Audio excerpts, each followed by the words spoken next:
Hadratan muhtaramin aizatal kiram, para alim ulama, para kiai, wabil akhos panjenenganipun Romo Kiai Supardi Muhammad Khairon, Kiai Abdul Rashid, Ustadz Aif Sufullah, serta Pak Mustafa, Ketua Majelis Jumat Bersolawat,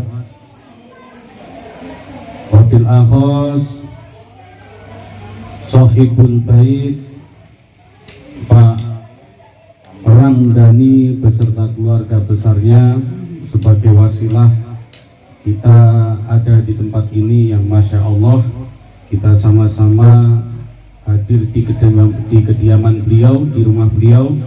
Saat saya masuk tadi Kak Ramdhani, Masya Allah ini rumahnya besar kayak punya Verdi Sambo. Bahaya. Iya. Bahaya. Wabil akhos bapak-bapak jamaah arisan Majelis Jumat Bersolawat yang diberkahi oleh Allah Subhanahu wa Ta'ala. Amin. Juga ibu-ibu di dalam yang insya Allah tidak menyimak karena rame sendiri. Ibu-ibu biasa kayak gitu. Iya. Biarlah sibuk sendiri-sendiri ngurusin anak di rame di dalam. Bapak-bapak, ibu-ibu rahimakumullah, tadi disampaikan oleh beliau Pak MC, saya sedikit mendengar karena kami mutaakhir terlambat, itu ada juga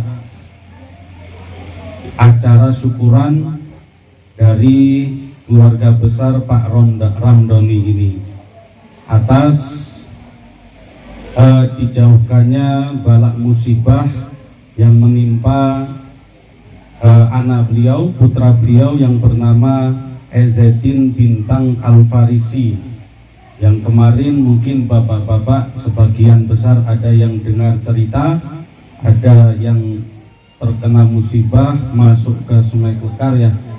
Itu salah satunya adalah putra beliau, dan alhamdulillah putra beliau ini Al-Farisi ini diberi keselamatan oleh Allah.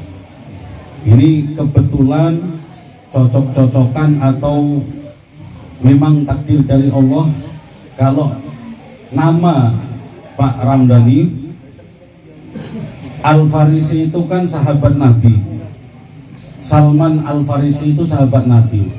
Beliau ini terkenal karena pernah mengusulkan buat parit, buat sungai kayak gini, mengelilingi kota Madinah. Biar apa? Biar orang kafir Quraisy ini tidak bisa masuk ke kota Madinah. Itu Salman Al-Farisi terkenal karena bikin parit kayak Sungai Klekar ini, mengelilingi kota Madinah. Nah ini anak beliau yang diberi nama Al-Farisi ini tafaulan dengan nama sahabat Nabi. Allah selamatkan dari parit, dari sungai yang menjadi musibah kemarin. Ini ya wallahu a'lam. Ini kebetulan apa memang ya seperti itulah. Memang ceritanya Salman Al-Farisi ini terkenal karena bikin sungai kayak gini, bikin parit di kota Madinah, orang kafir Quraisy tidak bisa masuk. Makanya kota Madinah selamat dari serangan orang kafir Quraisy. Nah ini Salman Al-Farisi selamat dari Sungai Klekar. Alhamdulillah. Makanya beliau ini beserta keluarga besarnya bersyukur. Kata para ulama, haqiqatus syukri sarfun ni'am li ta'atillah. Kata para ulama itu hakikatnya bersyukur sarfun ni'am li ta'atillah, mempergunakan segala sesuatu yang Allah berikan untuk taat, untuk mendekatkan diri kepada yang memberi nikmat. Itu hakikatnya syukur. Jadi apapun yang kita punya ini hakikatnya rizki, Pak. Hakikatnya semua ini pemberian dari Allah adalah rizki. Rizki itu menurut Imam Ali Al-Jurjani, Ini ada yang namanya Pak Jurjani apa enggak? Junaidi ada enggak? Kata Imam Ali Al-Jurjani itu, rizki dari Allah ada yang terlihat, ada yang tidak terlihat, Pak. Yang terlihat itu mudah, kayak ini rumah, ini terlihat, rizki yang terlihat. Kendaraan bapak-bapak itu rizki yang terlihat. Kemudian anak, kemudian istri punya suami, itu rizki yang terlihat. Ada rizki yang tidak terlihat, Pak. Apa? Kepintaran, kecerdasan, kesehatan, itu semuanya nggak terlihat. Tapi terlihat atau tidak terlihat, semuanya hakikatnya pemberian dari Allah. Makanya semua yang ada di dalam kehidupan kita, dari mulai kita bangun tidur lagi, bangun lagi, tidur lagi, kayak Mbak Sura itu, Pak. Bangun tidur lagi, bangun tidur lagi. Ngopi dulu, Pak. Jadi semuanya ini nikmat dari Allah, rezeki dari Allah. Bahkan tidurnya dewek wae itu merupakan rezeki dari Allah. Coba bapak-bapak ini bisa tidur karena kuasa sendiri apa enggak, Pak? Boten saged nggih. Bapak-bapak niku saged sare kiambek, kuasa kiambek napa kuasane Gusti Allah sare niku, Pak? Kersane Gusti Allah. Buktine napa? Buktinya enggak ada di Prabu Muli. Dari tempat beliau Karangjaya ujung sampai ujung sana itu nggak ada yang jualan pinggir jalan. Di sini jual nikmatnya tidur, nggak ada, Pak. Kalau yang jualan kipas angin banyak, yang jualan AC banyak, yang jualan kasur empuk spring bed mahal banyak, tapi yang jual nikmatnya tidur dari Padat Karya ujung tempat Mas Bukhari sampai tempat saya nggak ada itu.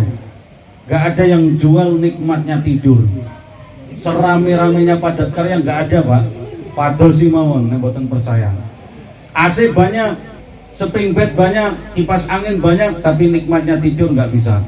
Kata orang kalau tidur pengen nyenyak, beli kasur yang mahal, spring bed yang empuk, pasang AC, pasang kipas angin, tidurnya mesti nyenyak. Belum tentu, Pak. Orang itu katanya kalau bisa sewa hotel bintang 7 bintang 7 ya? Bintang 7 apa, Pak? Oh, Pak. Kuir. Kata orang kalau bisa nyewa hotel bintang 5 itu bisa tidur nyenyak, belum tentu, Pak. Orang mesti. Kadang sing nyewa hotel bintang 5 malah rasa turu karena utang, cicilan, bayar hotelnya larang temen ini dan lain sebagainya, malah gak bisa tidur. Buktinya juga bahwasanya orang tanpa kasur, tanpa AC ngemper di depan toko, di depan ruko, pakai kardus, pakai tikar, pakai plastik seadanya bisa ngorok, Pak.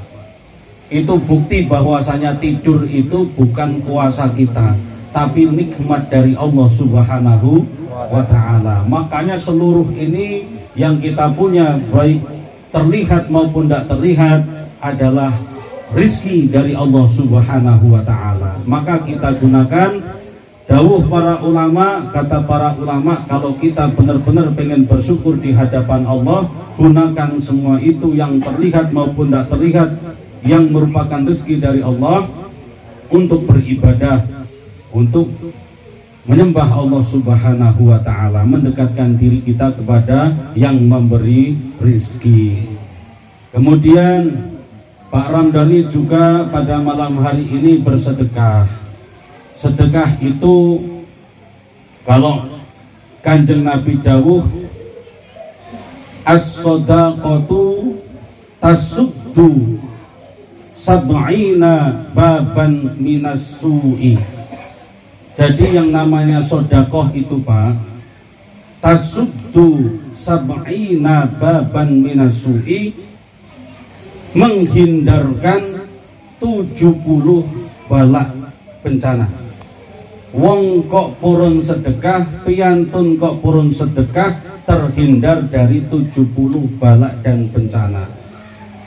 As-shadaqatu tudfa'ul bala, sedekah itu menghindarkan diri dari segala bala. Itu hadisnya ada di dalam riwayat Imam Al-Baihaqi. Kalau di dalam riwayat Imam Bukhari itu disebutkan bahwasanya yang namanya bala itu tidak bisa mendahului sedekah. Bala itu nggak bisa Pak mendahului sedekah. Makanya kalau mau terhindar dari bala, sedekah mesti terhindar, karena bala itu tidak mungkin mendahului sedekah. Ini enten cerita Pak, kurun tak ceritani kurun nopo. Ini nek cerita biasanya mulai suwi, mulai agak doyong-doyong. Yang penting kopi ini tanduk. Jadi Pak, dulu waktu saya masih jadi santri Pak, itu waktu mau ada peringatan Maulid Nabi di pesantren, saya itu disuruh ngambil alat rebana di luar pesantren. Itu pakai motor pesantren hari Jumat, kemudian Jumatannya di luar pondok pesantren. Lah karena santri Pak, waktu itu santri itu cuman punya duit itu cuman di saku 10.000 Pak. Itu waktu dulu waktu jadi santri itu di saku cuman punya duit 10.000. Sekarang pada wae kayak gitu masih 10.000 juga. Jadi dulu cuman punya duit 10.000. Itu waktu kotak amal lewat depan itu kayak berat Pak. Ini kalau dimasukin besok tidak bisa jajan, kiriman masih lama ini. Tapi kalau tidak dimasukin tidak enak, karena biasa itu kalau kotak lewat ya masukin infak. Nah ini dilema, bingung Pak. Kalau mending pecahan ini 1 lembar Pak. Kalau pecahan mending 2.000, nah, dimasukin 2.000. Ini cuma selembar ya sudah. Pokoknya lillahi ta'ala dimasukkan itu.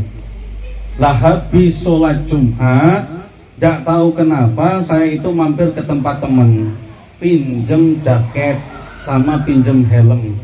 Padahal itu saya tidak kepikiran mau pakai jaket, tidak kepikiran mau pakai helm. Tempatnya deket sama pesantren, itu tidak kepikiran sama sekali. Tapi tidak tahu kenapa mampir tempat temen, pinjem jaket Levi's dan helm yang SNI. Ternyata Pak, itu saya mau kecelakaan itu Pak. Saya kecelakaan itu. Tepatnya 2008 itu saya kecelakaan pakai motor waktu mau ngambil arak rebana. Itu kecelakaan, saya kelindes mobil. Wallahi saya kelindes mobil, masih sadar, sama Allah tidak dibikin pingsan. Saya bisa lihat kalau saya ini kelindes mobil. Saya kira udah ada yang patah lah, tidak berani gerak sama sekali Pak. Saya dibikin sadar sama Allah, tidak gerak sama sekali, tidak berani gerak. Tapi ternyata tangan saya bisa tak gerakin, kaki bisa tak gerakin, bangun sendiri saya Pak. Motor hancur, saya tidak apa-apa, ya lecet-lecet, bukannya kebal tapi ya babak belur Pak. Cuman helm itu pecah, helm itu sudah acak-acakan, jaket ini sudah koyak-koyak. Nah itu bayangkan kalau saya tidak mampir dulu ke tempat teman Pak, helm aja pecah, jaket aja udah koyak, kelindes mobil lagi Pak. Ingat saya Pak, mobilnya mobil Panther. Mobil Panther itu, kelindes mobil itu saya Pak. Lah tak pikir-pikir itu kok bisa seperti ini. Mungkin wasilah, karena sebelumnya itu saya masukin 10.000 ke kotak infak, Allah berikan keselamatan dari bala. Itu baru 10.000 Pak. 10.000 aja diselamatin dari kecelakaan. 10.000 itu diselamatin dari kelindes mobil, nggak ada yang patah sama sekali. 10.000 itu diselamatin dari kepala, suruh mampir dulu ke tempat kawan, pinjem helm. Itu 10.000, tapi cuman punyanya 10.000 waktu itu. Berat walaupun 10.000, karena punyanya 10.000.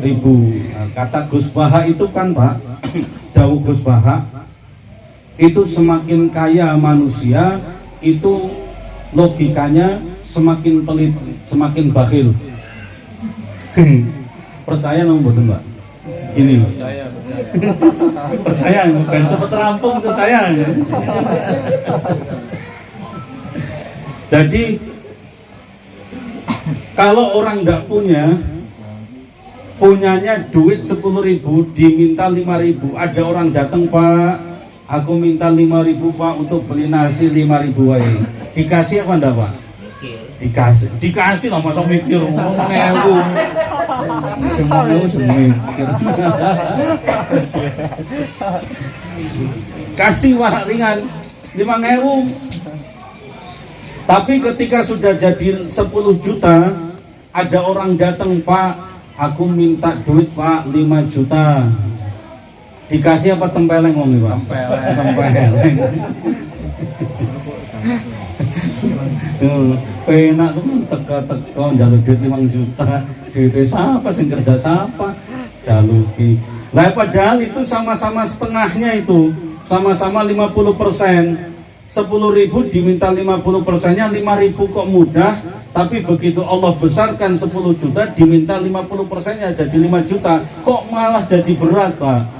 Lah itu makanya kata Gus Wahab, Gus Wahab, semakin berat sedekahnya itu orang yang punya lebih kaya, karena kalau diminta setengahnya mesti nggak ngasih. Tapi kalau orang nggak punya 10.000 diminta 5.000 masih ngasih itu. Tapi kalau orang punya 10 miliar diminta 5 miliar, tidak bakalan ngasih. Aku mah itu, Pak, tidak bakalan ngasih. Nah itulah sifat kita. Makanya malam hari ini Pak Ramdhani ini bersyukur atas segala nikmat yang telah Allah berikan kepada beliau sekeluarga besarnya, terkhusus putra beliau Izzuddin Bintang Al-Farisi ini Allah selamatkan dari musibah yang kawannya itu qadarullah meninggal dunia dalam satu kejadian yang sama. Jadi mudah-mudahan dengan kita membacakan amaliyah, kemudian sedekah dari beliau malam hari ini, kemudian doa nanti akan dipimpin oleh Kiai Khairon, itu menambah keberkahan. Amin. Pak Ramdhani sekeluarga besar dan semakin Allah jauhkan dari segala bala dan musibah. Amin. Allahumma amin ya rabbal alamin. Kurang lebihnya mohon maaf. Akhiran wallahu a'lam bishawab, wallahu muwafiq ila aqwamit thoriq. Assalamualaikum warahmatullahi wabarakatuh. Waalaikumsalam.